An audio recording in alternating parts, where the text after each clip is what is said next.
Okay, one of the basic ideas is we only really have two stances in Jeet Kune Do. There's a natural stance and then there's a ready stance called the Baijong stance. Now when I was studying Kung Fu, or what was called at that time Wushu in Taiwan, we learned many different stances. What Bruce Lee did was to simplify, to take the idea of basically one fighting stance and one natural stance.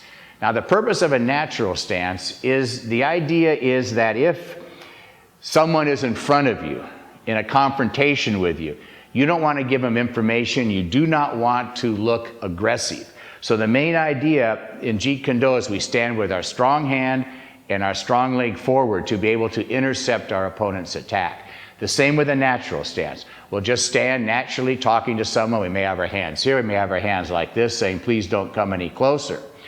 Besides that, then we're working on what's called the fighting measure, and I'm going to explain that in a little while. But from this natural stance, I can move forward, I can move back, I can move to the left, and I can move to the right. So the idea is I can move in any direction, but I do not want to give information out that says that I am being aggressive. Mainly for witnesses, because one of the ideas, I may just come like that, please don't come any closer, and he'll accidentally run into my finger jab to his eyes, very accidentally.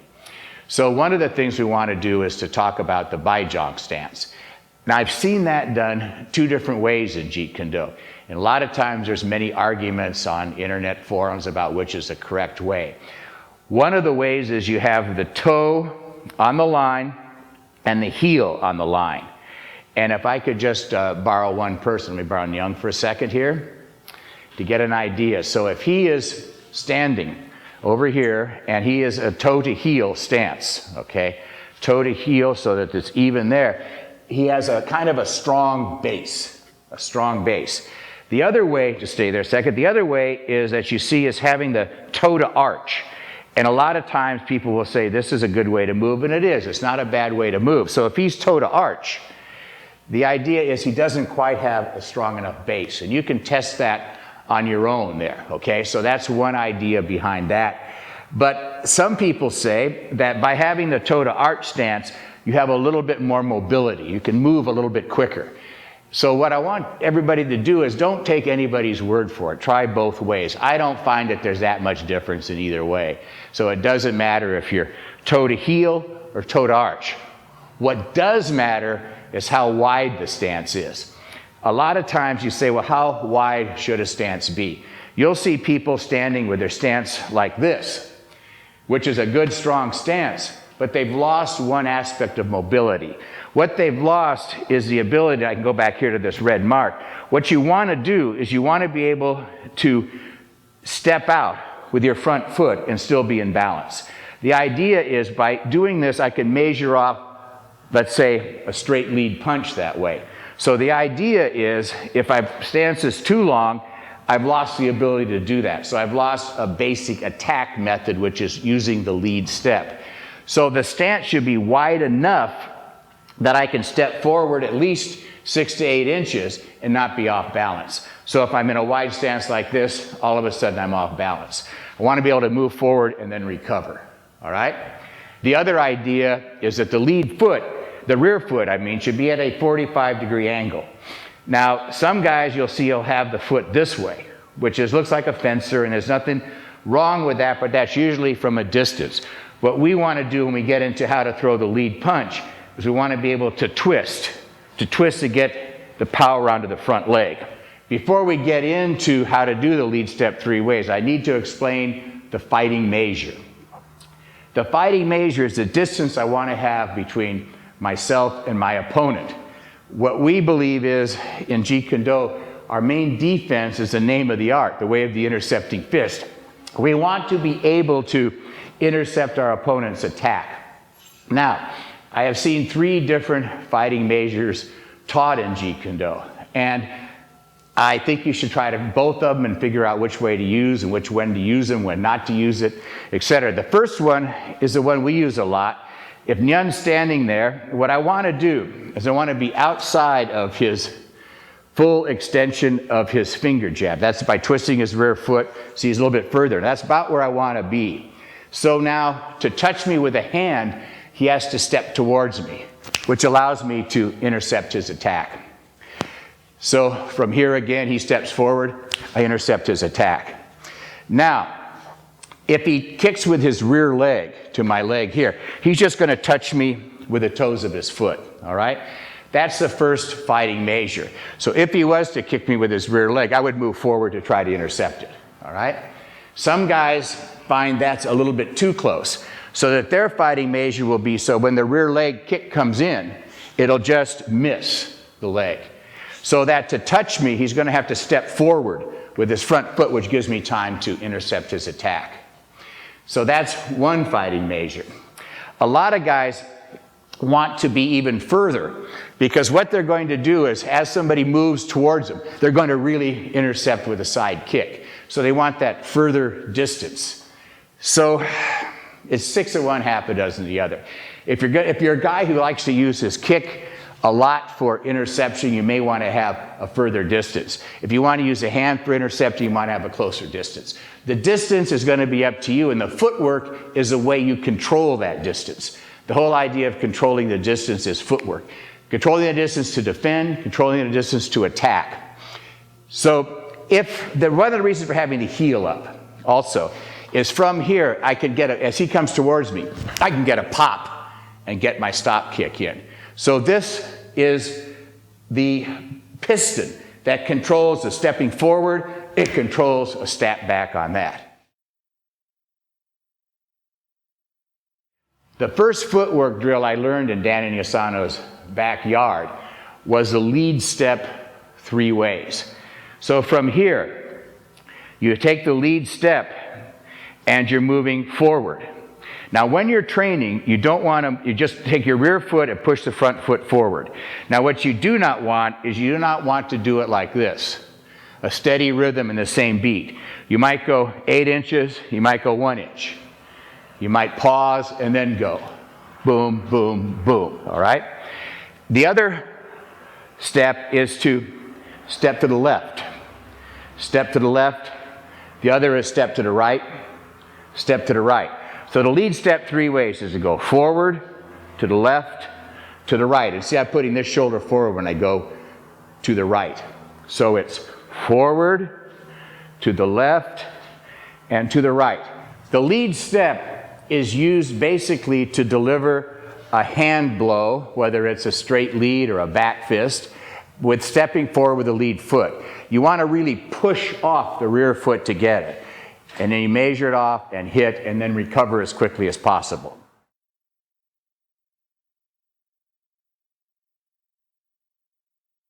The lead step to the left is to slip outside of your opponent's punch, then striking with your front hand. You can do it with parrying, you can do it without parrying. You can hit high, you can hit low. The step to the right can be done by punching to the inside line with a straight rear punch. So as Nyan punches, Jeremy will slip to the inside by stepping right and strike. You can hit either high or low. And it sets you up perfectly to follow up with a front hook. Now another thing you can do, you can slip inside but punch over his arm. You're crossing over his arm. This is actually what a boxer's cross is. A straight rear is not the same thing as a cross. So this time he slips in and slips to the inside and punches over the arm. He crosses over it. That is actually a cross in boxing.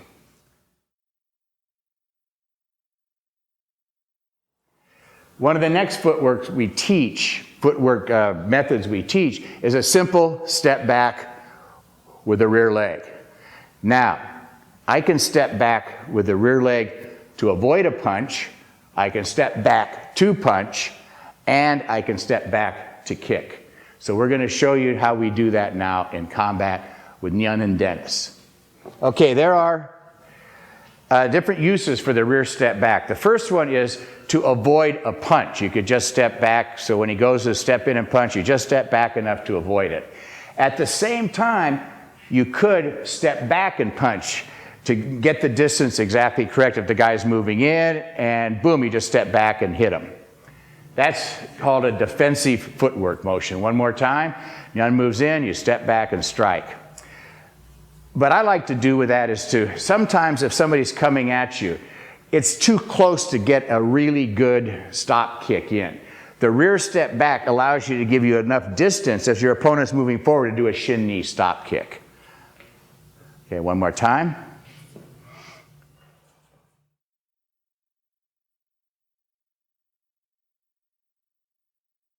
The idea when you practice, everybody always does the same distance in the same rhythm. You want to vary it deep a little bit. To go back, the rear foot is a rear step back and then slide. Step and slide, step and slide, step and slide, step and slide, step and slide. Okay?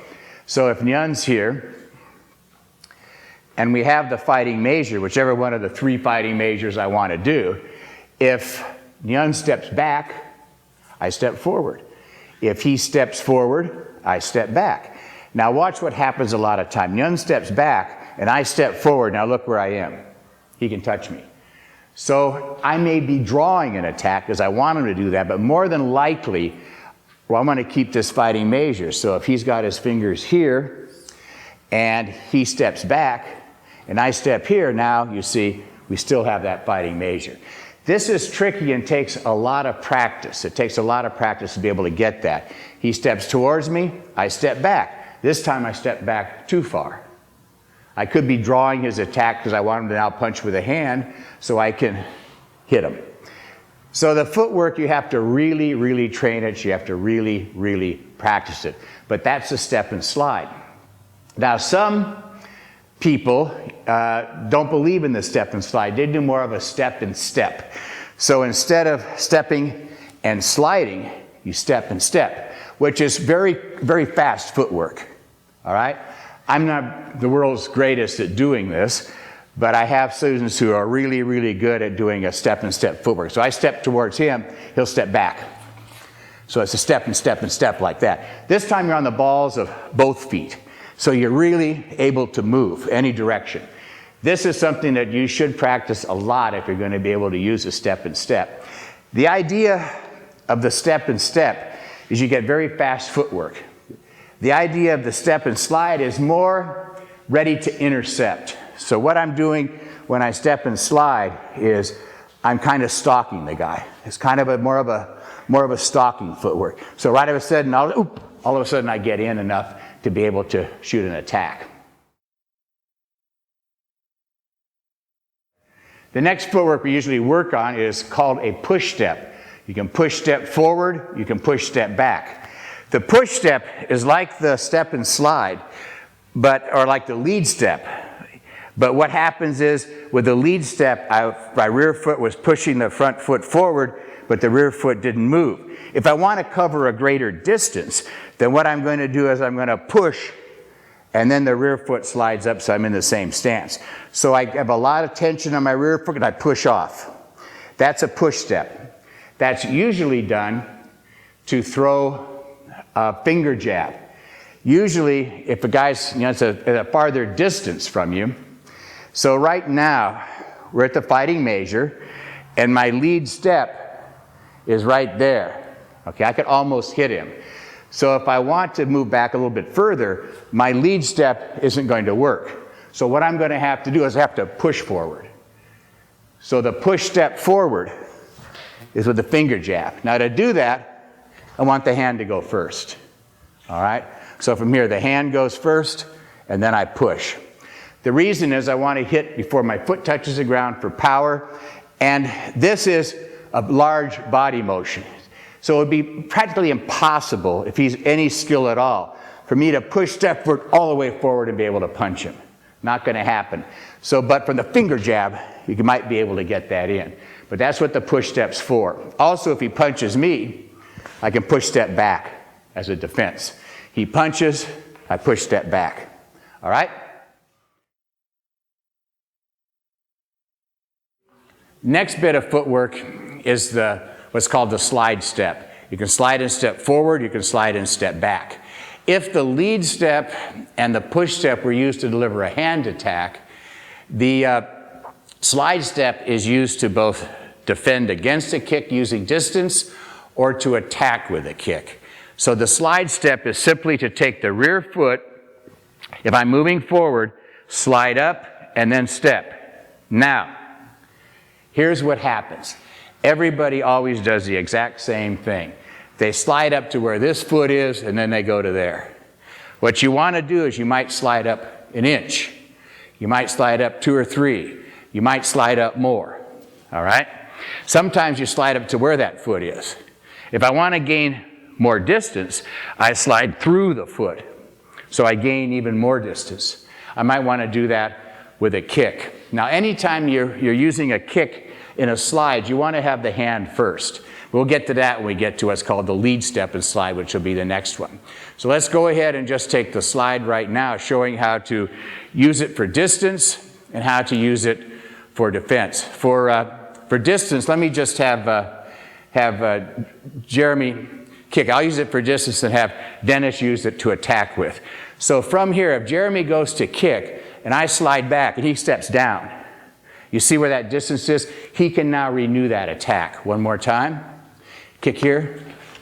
See the distance? What I want to do when I slide from the fighting measure, now when he steps down, I can hit him. So controlling the distance is very important on this type of training. I don't want to just move, but I want to move with him. All right?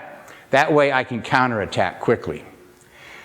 When we get into a next DVD, which is the 5 ways of attack, I could do what's called attack by drawing or wanting him to do a second kick. So what happens when he slides forward to kick, I slide back with him. All right? Now I'm going to have Dennis do the slide forward with a kick as an attack. So there from the fighting measure and back. Now what Dennis is doing is called a pendulum footwork, which means he's sliding up, kicking, and sliding back, so he is now in the exact same spot he started.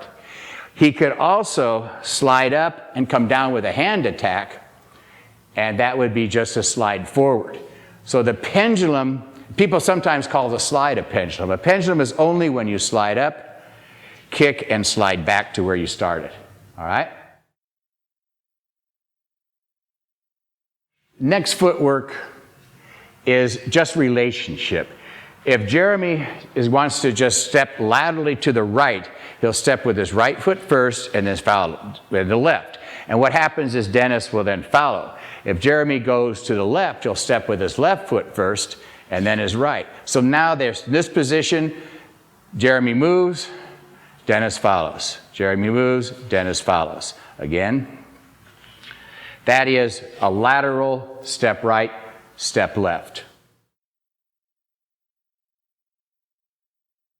The next technique we have is called a curve right or curve left. So I can do that as an attack. So from here, I'll do this as slow as possible. From here, I'm going to have the hand first. I'm going to step out where my foot is now in between his feet. Now if I stop here and punch, you can see the main problem is his front foot can now easily hit me in the groin. So what I want to do is I want to go 1, 2, 3 so that my foot's between his groin and he has now no base. So the idea would be from here, I attack here, boom, now there's no base and I can straight blast, kick, do whatever. I'm going to have Dennis do this more in a faster way later. Now, if he has his left hand forward, what I want to do is I want to angle it with his power. If he's normally a karate man, a boxer, MMA guy, his right hand and his right leg are his power hand. So what I'm doing is instead of moving forward into his power hand as an attack, I want to move to the side here. So I'm away from his power hand. Now his base is very strong, but he has only one hand to defend himself with, all right? So if I was going to attack and he's in a right lead, I would go boom, I would do that. If he's in a left lead, I would do that and have to drag that foot around. Now, you can also do this to defend against your opponent's punch. I'll have Dennis do it against Jeremy's straight lead punch with a right lead, and then Jeremy's straight lead punch from a left lead. This curve right punch can be done defensively. When Jeremy goes to throw a straight lead punch from a right lead, Dennis will curve right, hitting it. The good thing about that, he can immediately follow that up with a kick to the groin. And whatever. Now, if Jeremy's in a left lead, nothing changes. He still does the exact same motion, except now he's to the outside. Curve left is also possible. Now, what I've done, for me, curve left is kind of awkward. So the idea is if Jeremy throws a punch, I have to curve over here. Now, I find that to be, for me, very awkward. So, because I have to step here and then step there. You can try it. Maybe it won't be as awkward to you, but it seems to me like I'm going 1, 2. 1, 2. When I was curving right, it was like 1. I don't like 1, 2. So some guys will come out and they'll curve right here and maybe do a kick this way or something like that. What I like to do is what's called a quick step left instead of a curve left. Now, a quick step left breaks the rules. The basic rules of any boxer is don't cross your feet. Don't cross your feet. So the idea is if I'm moving to the left, I don't want to cross my feet because now I'm off balance. Bad things can happen. But if he goes to punch and I quick step, it's so fast I don't think it matters that much. So it's not a 1, 2 like that. It's a pop. So you pop it, just like that. So when he's punching, boom, like that. Now what the idea is, it's really good for trapping hands. And you're right there. One more time, just like that. And it puts you in good positions for follow-ups. That is the quick step left. The next footwork we usually work on, and it's not necessarily in this order, is to step out left, step out right. Usually that's done to avoid a hand and be in position to get a kick. So Dennis can step out to the left and then kick, or he can step out to the right and then kick. So now with Jeremy, we'll then be throwing punches, and Dennis will be either stepping right, stepping left. There's a step left. Do that, yep, and do it 2 more times on each one. There's many different targets you could do. You can go to the inside. You can go to the stomach. You can go to the rear leg. There's just many, many different things. But what it does, it puts you in optimal position. If we were doing if Jeremy comes out here with Dennis and we do the curve right with a punch, that's that way. Now, you see how the front foot went first, boom, and then there. If he wants to curve right and kick, he has to use his rear leg to slide out and then kick. So we call that a rear slide and kick. So Dennis will then demonstrate that. You can use it as an attack. You can use it as a defense if he comes at you with a punch and get the kick in there. The rear slide and kick. One more time. Excellent. Okay.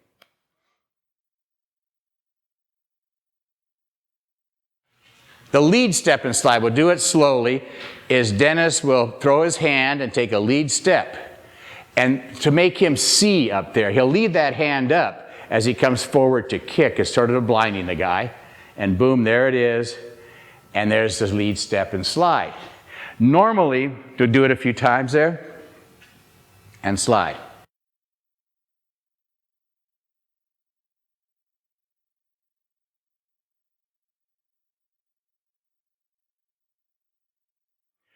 Now, a lot of guys from that distance, they're just going to move away from you. So when you go there, he's going to move away. But see, sometimes they don't move enough. Sometimes they don't move enough.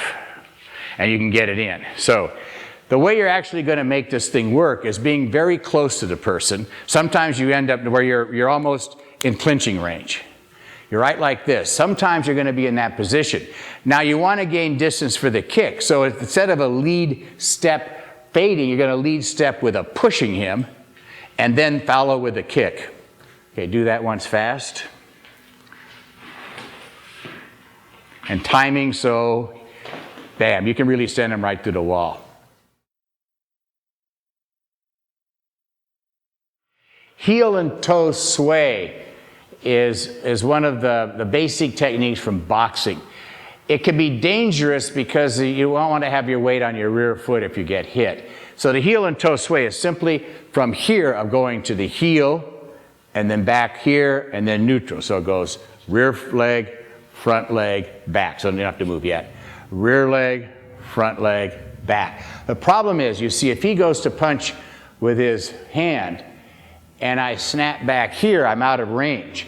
But let's say I snap back first and then the punch hits, I have nowhere to go. So the heel and toe sway is simply when he comes, you catch and you move him back just enough and then you return a punch. So it works like this, 1, 2, now fast, see. So you don't want to be there very long, it's just for that split second. So from here slow, I go back, I'm out of range, I'm in range, and I'm back. Now always train this from the fighting measures. So if I'm from here, he could probably hit me. I've got to be where he has to step. That step gives me that time to do that attack. So it's just like that. All right? And then return.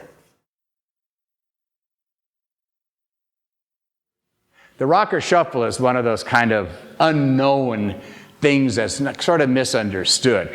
The rocker shuffle is like this and like that, this and that, this and that, this and that. You go, well, what the heck is that for? I'll have Nyan, I'll show it with Nyan. It's not usually done together. So from here, if Nyan goes to kick my leg, I just move it back that much. Kind of like, come on, a shield in Thai boxing, just getting it out of the way. Now this part of the rocker shuffle is used to actually cheat the fighting measure, all right? So from here, see Nyan's right at that fighting measure. So to touch him, I have to move my front foot forward, right? That would be what normally you would do in Jeet Kune Do, but you see, by doing this, that's a very fast finger jab and back, see? Actually comes from some form of Kung Fu.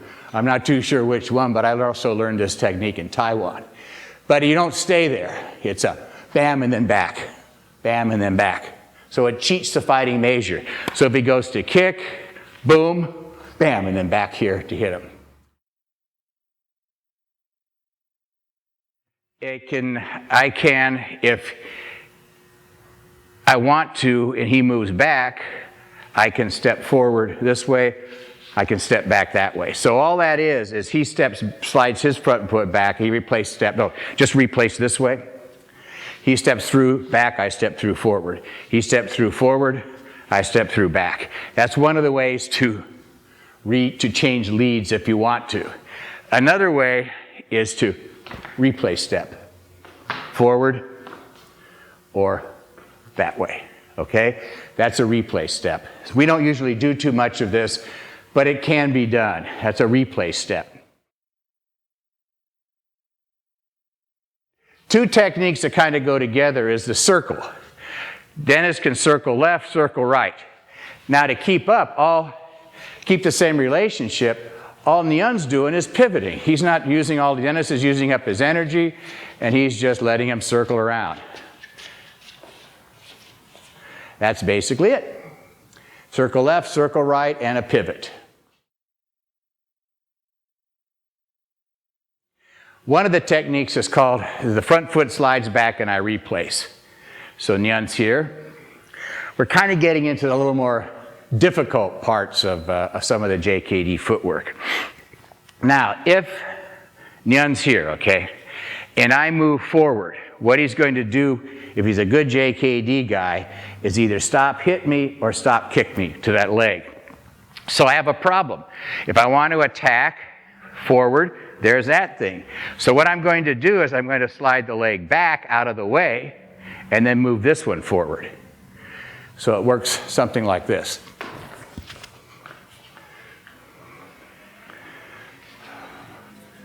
Okay, just like that. Trap the hands and go. Very hard for him to be able to stop kick me when I moved here and I'm off to the side now. So this foot slides back, and then as soon as it's there, I push very quickly off of it. So it's slide, push, slide, push with a punch. One of the techniques is similar to a drop shift in boxing. We just call it a switch step with a punch. So when Nyun goes to punch, Jeremy switches his lead now and moves off that way. It's done very, very quickly. Do it slow again. Now quick.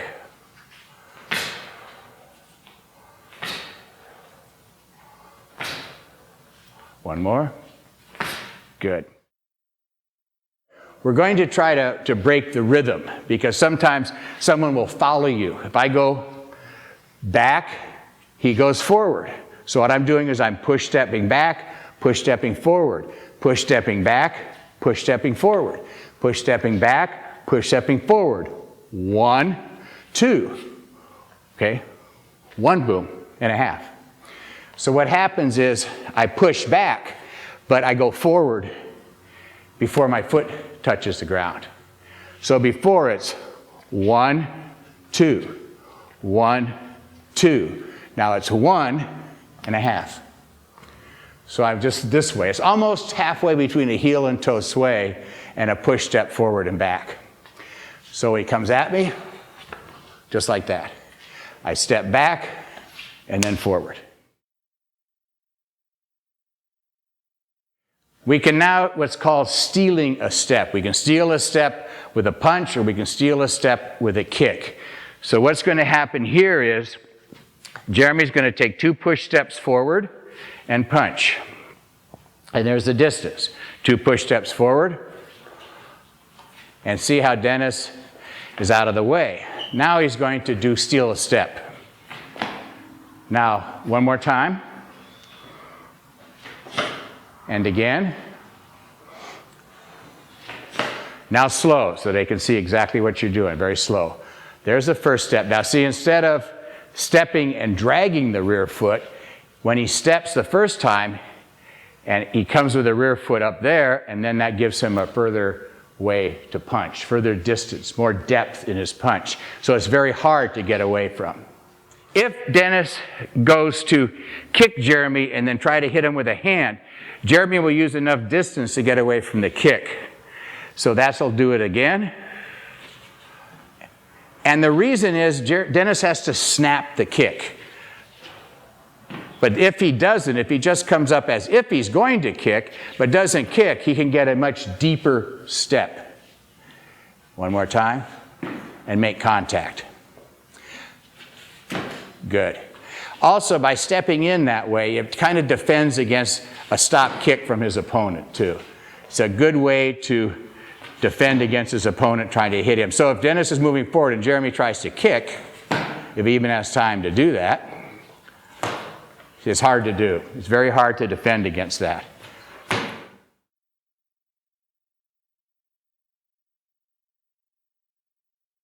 What we do now is to go from a basic mirror drill to a drill we call shadow closing, which is to immediately try to break that distance as fast as you can. You usually do that by stealing a step, by using broken rhythm. You can get in there and get it done really fast. So right now it's a mirror drill. All of a sudden go to shadow closing, and there it is. When you sense that the person is off balance, when you sense that the person is not with you, there's that moment when they're not with you, and then bang, shadow closing. Just really move in. One of the ways we do this is with a focus glove. So they'll do a mirror drill. So they keep the distance, keep the distance. At some point, Dennis will quickly move in with a shadow closing and just try to hit him as fast and hard as he can. There it is. You try to get the person when he's in mid-step, if you can get him slightly off. In other words, there we go. Good, good, good. Excellent. If we're here and I go to punch, he's going to intercept that. All right? Now, if I move and he moves over there, he moves. See, if I get him in the midst of his movement, it's hard for him to move over and be able to intercept. It's hard to do two things at once. So if we're both stationary here and I move, bam, I get hit. If we move and move, boom, then I get him in between his motion, you see. And I can hit him before he can retaliate. That's one of the ideas of the shadow closing drill. To be able to hit at that moment when your opponent's at his most vulnerable. There's three times when he's most vulnerable. One when he's distracted, you know, his mind goes somewhere else. The other is when he goes to attack. There is always something left that you can counter with. Usually it's the front leg, it could be here. So it's impossible for him to come from point A to point B and not have me counter him, all right? The third time he's vulnerable is in the midst of his movement. Not the punch, but let's say you're just moving. No, moving like sideways, bam, like that. So you get him when he's moving, you get him when he's distracted, you get him when he's attacking. That's the idea of actually being able to stop hit or stop kick with some kind of making sure it works. One way to practice footwork is to do different what we call combative footwork combinations.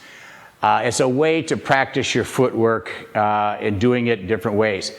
So one of the first things we're going to do is I'll have these guys do it, Jeremy and Dennis, and we'll do some combo foot drills. One of the first ones we do is a slide back to push step forward. Jeremy will slide back. As the rear foot touches, he can even slide back and step back further. Slide back, step, and push off. That is a slide step to push back. Now, how that could be used in combat would be if Dennis goes to kick and Jeremy slides back and then pushes forwards to punch, like that.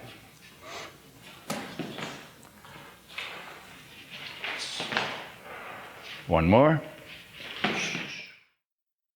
The next one, slowly, is to step back and then push forward.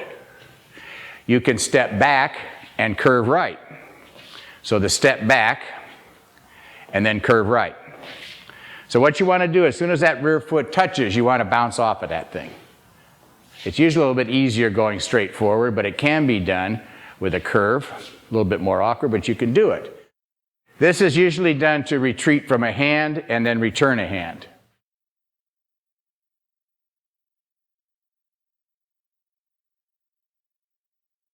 Next one is done with a kick. It's a slide up, kick, and then push. So unlike the steal a step, this is actually done with a kick. And then push. Particularly good if the person stays to try to block the kick. So we're not, that was sort of stealing a step. Now if you do it with a kick, it's a slide and then push step. So both will get you different distances. You want to kind of practice them both ways. Bruce Lee, when he was working with Bob Bremer, showed him two ways to follow up after you slide away from a kick.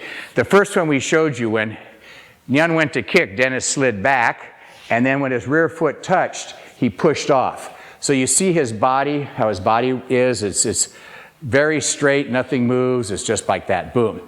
Sometimes when you slide, the weight ends up on the front leg. So you're almost, when you're sliding back, you're almost like this. Slide back. Now see the weight on the front leg, Bruce used to say that's like the hammer back on a gun. You can fire it very quickly. So if my weight's there, I'm going to return a kick. If my weight's on my rear leg, I'm going to return a hand. So it depends. Sometimes you're going to return a hand, sometimes you're going to return a kick. So front foot slides back and push off. That time it was a kick because the weight was on the front leg. You have to practice and feel which one's the most efficient. Right there, you just step back, slide back, push. There it is. So you play with it different ways. A lot of times when you're teaching someone to slide back, they're going to want to step back instead of slide back. So what you do is you kick them in the front leg, and they have to move that leg out of there. That's sort of how you teach that. So go, and he slides away from it. Now if he was to step back, his leg's going to stay there and get kicked. One of the things we want to do is we want to take one footwork, for example, the pivot. So if Dennis pivots, now from there, we're working like a relationship. The guy circled on him, moved on him, so Dennis pivots. Now from there, he can do all sorts of footwork. So we just got to play with different things and see if you can recognize stuff that we've done. So he pivots and push steps. Do it one more time. Pivot and push step. All right? Pivot and push step. He can also pivot by just sliding his rear leg back and then go. That was a pivot and punch. That was a pivot and lead step, actually. Go, pivot, and there. You can pivot and kick. So there's many different techniques he can do from pivoting. Pivot, step back and step forward. And quick step forward.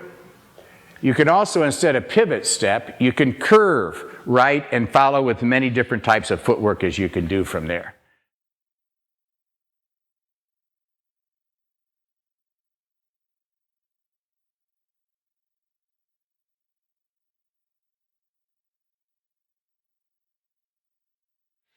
You can do the same things by curving left. You can curve left and try as many different other combinations as possible. Now what you want to do when you're doing any of this is you want to visualize your opponent coming at you, attacking you, moving, so that you're not just moving, but you're visualizing. You're moving for a purpose.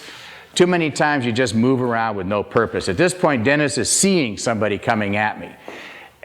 So he may just do any kind. He may slide away from a kick. He may just do any kind of footwork at all. Right now, he's just going to just freelance and do the different footwork, visualizing, moving, figuring out what's going on, following it up, stepping out, stepping left, moving, moving, moving. But always in relationship to an opponent. Always in relationship to an opponent. The next drill, Nyan's going to be throwing a basic boxing combination, a straight lead, a straight rear, which sometimes is called a cross, and a hook. So what Mr. Blue is going to do, he's going to relate to it by stepping in, stepping back, moving forward, going at the half beat, just relating to what is happening to him. He's going with the flow.